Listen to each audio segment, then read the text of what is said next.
नमस्कार। एस्ट्रो तक में आप सबका बहुत बहुत स्वागत है। मैं हूं प्रवीण मिश्र।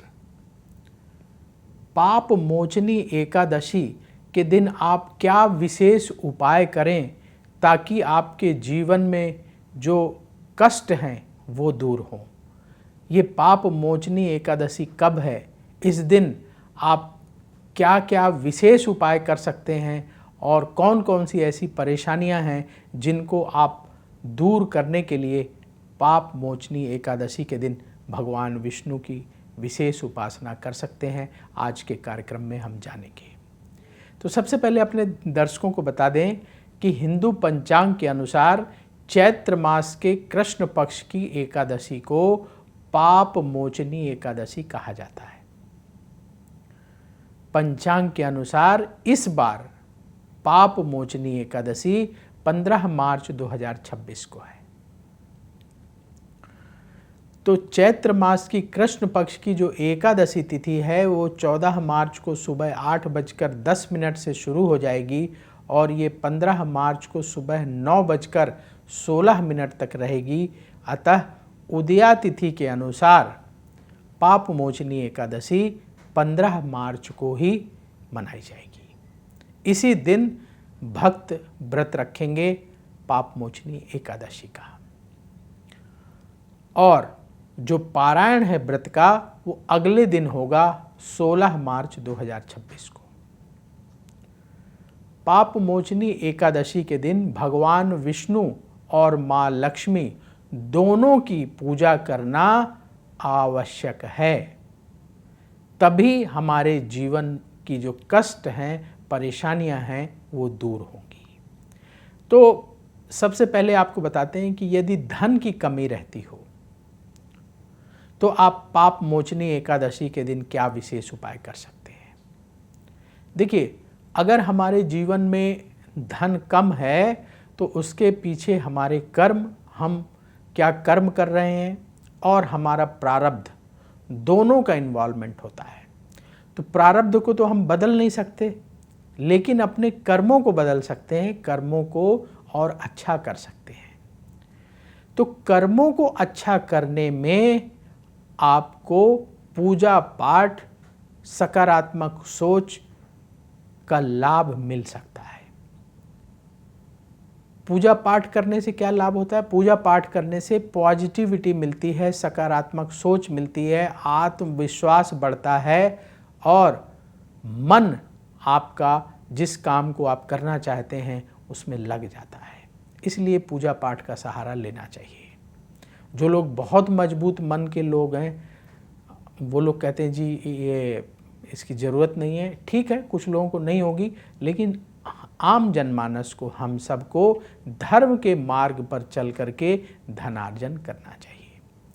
तो पाप मोचनी एकादशी के दिन आप क्या उपाय करें। यदि धन की कमी रहती है, पैसा उतना नहीं आता जितना हमें अपने जीवन यापन के लिए चाहिए, या जितना आप पैसा कमाना चाहते हैं उतना नहीं कमा पा रहे हैं, तो क्या करना है आपको? भगवान विष्णु और माँ लक्ष्मी का अभिषेक करिए पाप मोचनी एकादशी के दिन। कैसे अभिषेक करना है?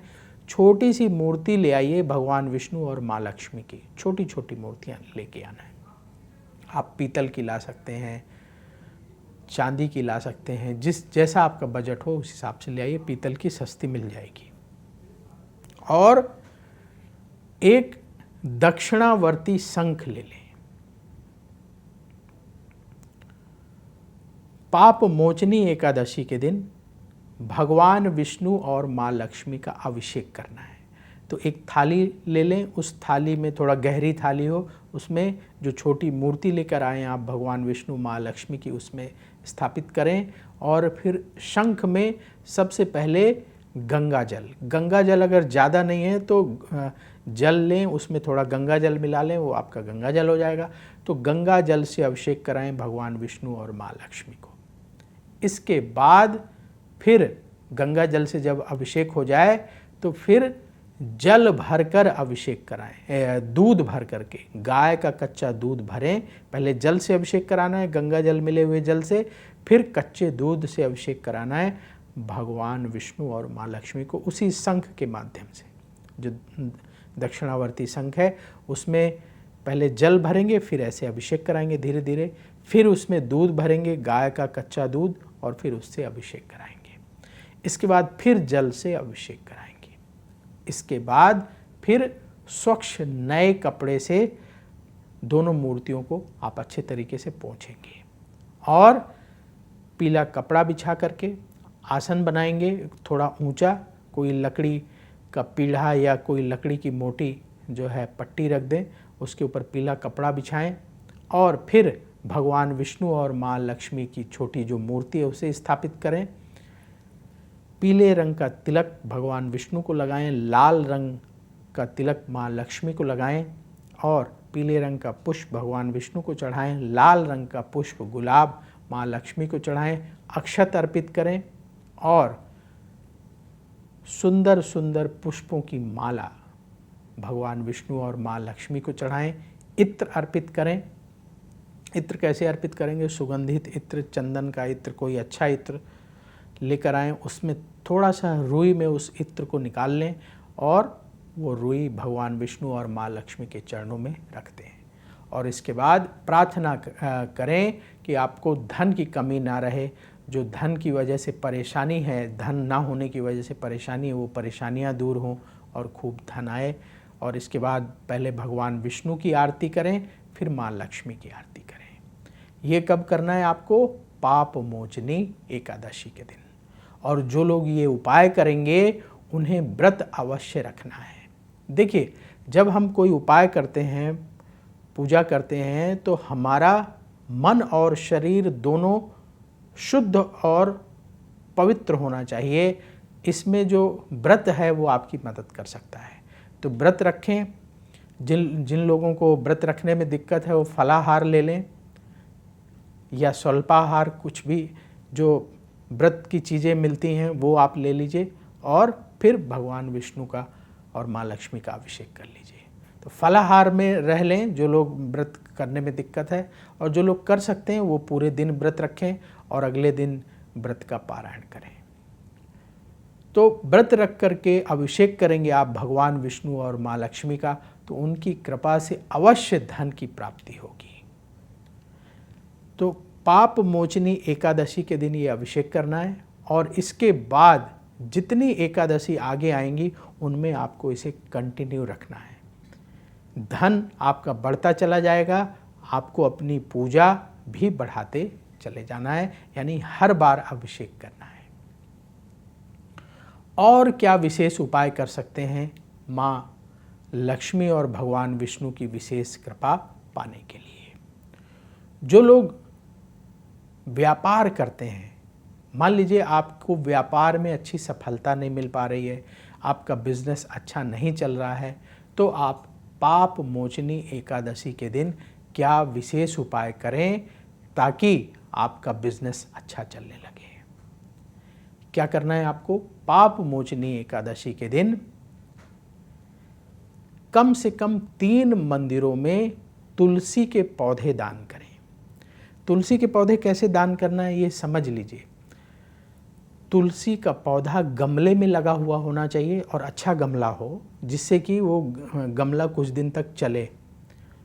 तो अच्छे गमले में, मजबूत गमले में तुलसी का पौधा लगा करके मंदिर में पंडित जी को दे के आएँ और पंडित जी से निवेदन करें कि इस गमले में जो तुलसी का पौधा लगा है उसकी अच्छे से सेवा होनी चाहिए, जल उसमें समय समय पर डालना चाहिए। ऐसी प्रार्थना करके पंडित जी से आएँ। तो 3 मंदिरों में आप तुलसी के पौधे दान करें एकादशी के दिन, ये जो पाप मोचनी एकादशी है। और एक पौधा आप अपने घर में रखें। शाम के समय, पाप मोचनी एकादशी के शाम के समय तुलसी के पास घी का दीपक जलाएं और फिर नियम बना लें कि हर बार जो है आपको, मतलब प्रतिदिन शाम को तुलसी के पास दीपक जलाना है। इस बात का ध्यान रखेंगे कि एकादशी के दिन तुलसी के पत्ते, तुलसी दल आपको नहीं तोड़ना है। बस दीपक जला दीजिए और माँ लक्ष्मी का ध्यान करके माँ लक्ष्मी को प्रणाम कर लीजिए।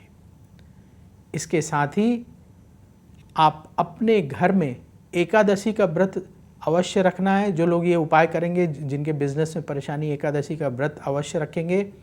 और आप अपने घर में भगवान विष्णु और माँ लक्ष्मी की पूजा करेंगे। और अगले दिन जब आप व्रत का पारायण करेंगे तो जो प्रसाद बनाएंगे अपने लिए, जो भी आप प्रसाद बना रहे हैं शुद्ध शाकाहारी, वो प्रसाद आप 7 गरीबों को अवश्य दान करेंगे। पैकेट बना लीजिए और पारायण के समय प्रसाद खुद ग्रहण करने से पहले 7 गरीबों को दान कर दें। ये उपाय करें। भगवान विष्णु और माँ लक्ष्मी से प्रार्थना करें कि आपके व्यापार में उन्नति होने लगे, व्यापार में जो परेशानी आ रही हैं वो दूर हो जाए। तो भगवान विष्णु और माँ लक्ष्मी की कृपा से अवश्य आपके बिजनेस में सफलता मिलेगी, व्यापार में जो परेशानियां हैं वो दूर होंगी। तो ये 2 उपाय करें, आप अवश्य अपने जीवन में भगवान विष्णु और माँ लक्ष्मी की कृपा से सुख शांति की प्राप्ति करेंगे।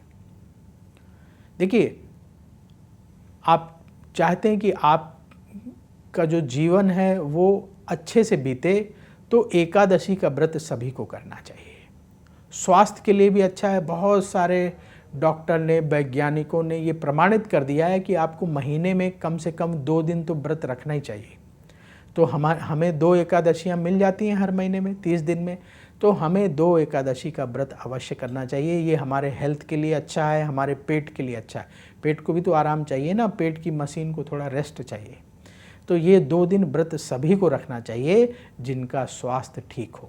जो लोग बूढ़े बुजुर्ग हैं, बच्चे हैं, वो ना रखें, लेकिन जो युवा हैं और गृहस्थ जीवन में, उन सब को एकादशी का व्रत रखना चाहिए। अब लोग कहते हैं कि जैसे किसी को आप सलाह दीजिए कि भैया ये अच्छा काम कर लो, व्रत रख लो, ये पूजा कर लो, ये मंत्र जाप कर लो, तो वो लोगों का क्या सवाल होता है कि जी बड़े नियम होते हैं, वो नियम हमसे नहीं हो पाएगा, इसलिए हम नहीं रखते। तो हम आपको बताते हैं कि अगर आप एकादशी का व्रत करते हैं, जैसे ये पाप मोचनी एकादशी है, आप इसका व्रत करते हैं या एकादशी का व्रत शुरू करते हैं, तो ऐसे कोई बड़े नियम नहीं है जो ना कर पाएँ। तो इसलिए नियम का बहाना बना करके व्रत से दूर होना उचित नहीं होगा। हम सब बड़े भाग्यशाली हैं कि हमें मनुष्य जन्म मिला है और ये एकादशी का व्रत करने का अवसर मिला है, इसका लाभ उठाना चाहिए। तो हम आपको सरल तरीका बताते हैं कैसे आप व्रत रख सकते हैं। तो आप जो आपकी दिनचर्या है, उस दिनचर्या में छोटी छोटी बातें शामिल कर लें। देखिए, एकादशी के दिन सुबह उठ जाइए जल्दी। मान लीजिए जो लोग लेट उठते हैं वो थोड़ा सा जल्दी उठ जाएं, जितने समय आप उठते हैं उससे थोड़ा पहले उठने का प्रयास करें। स्नान करें, स्वच्छ वस्त्र धारण करें और अपने घर के मंदिर में खड़े होकर के व्रत का संकल्प लें। आपके घर के मंदिर में जो देवी देवता हैं सबको प्रणाम करिए और व्रत का संकल्प लीजिए। एकादशी का हमें व्रत रखना है तो अपने घर में भगवान विष्णु और माँ लक्ष्मी का चित्र अवश्य रख लें। फ़ोटो बाज़ार में मिलती है, फ़ोटो ले आइएगा। अगर आप ऐसी जगह रहते हैं जहाँ फ़ोटो मिलने की दिक्कत है, मान लीजिए आप विदेश में रहते हैं या ऐसी जगह जहाँ भगवान विष्णु माँ लक्ष्मी का चित्र नहीं मिलता, तो आजकल बड़ा सरल हो गया है। आप गूगल की मदद लीजिए, उसमें भगवान विष्णु और माता लक्ष्मी का बढ़िया सुंदर सा चित्र जो आपको अच्छा लगता हो उसका प्रिंट आउट निकलवाएं, उसको लैमिनेट करा के अपने मंदिर में रख लें। छोटा चित्र, बड़ा चित्र, जैसा आपको पसंद हो उस साइज़ का चित्र ले लें। जो लोग मूर्ति रखना चाहते हैं तो छोटी मूर्ति रखना है, अंगुष्ठ से, आपका जो अंगूठा है उससे बड़ी मूर्ति ना रखें। छोटी मूर्ति अपने घर के मंदिर में आप रख सकते हैं। तो भगवान विष्णु माँ लक्ष्मी को प्रणाम करते हुए आप व्रत का संकल्प लें। मान लीजिए अभी आपके पास नहीं है, फ़ोटो नहीं है भगवान विष्णु और माँ लक्ष्मी की या मूर्ति नहीं है, तो कोई परेशानी नहीं है। मन ही मन प्रणाम करते हुए आप व्रत रख लीजिए। फिर जब आप बाज़ार जाइएगा ले आइएगा या आप फिर प्रिंट आउट निकलवा लीजिएगा। और इसके बाद आप क्योंकि व्रत रखने जा रहे हैं तो व्रत के छोटे से नियम ये हैं कि अगर स्वास्थ्य लागू करता है तो आप जल पर व्रत रहें, जल समय समय पर लेते रहिए और पूरे दिन आप व्रत रखें, अगले दिन पारायण करें। लेकिन मान लीजिए कुछ स्वास्थ्य अलाउ नहीं करता, हम नहीं रह सकते क्योंकि अभ्यास नहीं है, तो आप फल और जल पर रह सकते हैं। जो इस मौसम में फल मिलते हैं ऋतु फल इसलिए कहा जाता है क्योंकि वो नुकसान नहीं करता। तो और जो जिस ऋतु में जो फल मिलते हैं वो सस्ते मिलते हैं। जैसे अभी गर्मी आ रही, तरबूज का समय आ रहा है, तो तरबूज आपको सस्ता मिलेगा और ये गर्मी से भी राहत देगा क्योंकि इसमें जल की मात्रा ज़्यादा होती है। तो जो जिस मौसम में जो फल मिलता है वो फल हमें ग्रहण करना चाहिए। तो फल और जल से व्रत करिए और अगले दिन पारायण करिए। और क्या करना चाहिए, आप जितना हो सके आप सुबह एक बार भगवान विष्णु और माँ लक्ष्मी की पूजा कर लीजिए। अपने घर में एक घी का दीपक जला लीजिए, आरती कर लीजिए भगवान विष्णु की। और शाम को जब आप अपने काम से आएँ, मान लीजिए आप 8 बजे आ रहे हैं, 9 बजे आ रहे हैं, बिल्कुल संकोच मत करिएगा। आप अगर स्नान कर सकते हैं तो स्नान कर लीजिए, नहीं तो आप वस्त्र बदल लीजिए, हाथ पैर धो करके वस्त्र बदल के एक घी का दीपक जलाएं, भगवान विष्णु और माँ लक्ष्मी की आरती कर लें। आप जब भी आते हैं, लेट आते हैं कोई दिक्कत नहीं, आरती कर लें। और फिर जो है एक मंत्र आपको बताते हैं, ये मंत्र सबको जाप करना चाहिए। अगर आप आरती नहीं कर पा रहे हैं सुबह की, शाम की, कहीं कोई सफ़र कर रहा है या कोई और वजह से आप कहीं टूर पर जा रहे हैं, रास्ते में, तो आप व्रत रखिए और जो मंत्र आपको बता रहे हैं इस मंत्र का जाप आप करते रहिए। अगर संभव हो तो तुलसी की माला से जाप करिएगा, और अगर तुलसी की माला ना हो तो मन ही मन जाप करते रहिएगा। आप उंगली से भी काउंट करके जाप कर लीजिए। एनी हाउ जाप करना चाहिए।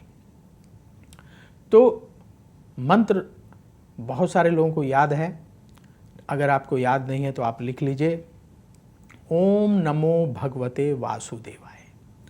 ओम नमो भगवते वासुदेवाय इस मंत्र का कम से कम 108 बार और ज़्यादा से ज़्यादा 11 माला जरूर जाप करें। जिन लोगों का अभ्यास है वो ज़्यादा भी कर सकते हैं, कोई लिमिट नहीं है, लेकिन कम से कम 108 बार और अगर संभव हो तो 11 माला जाप करेंगे। ओम नमो भगवते वासुदेवाय, ओम नमो भगवते वासुदेवाय, इस मंत्र का जाप करिएगा। आप देखेंगे भगवान विष्णु की विशेष कृपा आप पर बनेगी। और कोई ऐसे विशेष नियम नहीं है, आप व्रत का पालन कर रहे हैं। अगले दिन जब आप उठेंगे, अगले दिन जब हमें पारण करना है, तो उस दिन उठें, स्नान करें, घर के मंदिर में एक बार फिर से भगवान विष्णु और माँ लक्ष्मी का पूजन कर लें, और जो प्रसाद आप ग्रहण करने वाले हैं उस प्रसाद का भोग भगवान को लगा करके और फिर आप प्रसाद ग्रहण कर लीजिए। हो गया, सिंपल, कोई बड़े नियम नहीं है। कोई जितने नियम हम मान सकते हैं उतने ही मानना चाहिए। सबसे निवेदन यही है। लोग कहते हैं जी बड़े नियम होते हैं, हम नहीं कर पाएंगे तो दिक्कत हो जाएगी, परेशानी हो जाएगी, ये उल्लंघन हो जाएगा। देखिए ऐसा कुछ नहीं है। भगवान आपके भाव को समझते हैं। आपका भाव पवित्र होना चाहिए।